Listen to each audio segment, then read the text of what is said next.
Welcome to the Tech Egg. Don't get scrambled. Enjoy the video. In this video, I will explain how to make cheese Uttapam at home. First, let's prepare our base.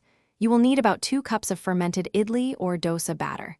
Make sure its consistency is just right, not too thin or thick, allowing it to spread easily.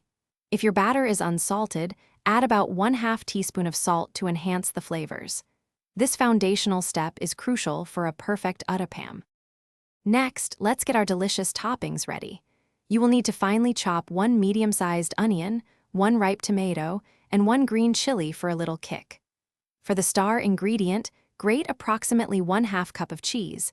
Mozzarella or cheddar works wonderfully. Don't forget to add about 2 tablespoons of fresh, finely chopped cilantro to brighten up all the flavors.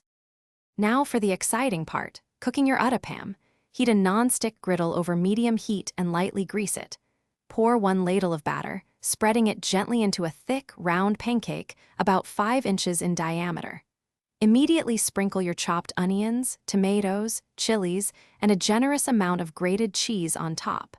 Drizzle about 1 teaspoon of oil around the edges, cover, and cook for 3 to 4 minutes until the base is golden and the cheese is melted and bubbly. Finally, it's time to enjoy your homemade cheese Uttapam. Once the base is golden brown and the cheese is perfectly melted, carefully slide it off the griddle with a spatula. Serve these delightful Uttapams hot, ideally alongside a fresh coconut chutney or a warm bowl of sambar. For an extra touch, garnish each Uttapam with a few fresh cilantro leaves. This makes for a truly satisfying and flavorful meal. Thanks for watching. Consider subscribing if I helped unscramble your problems.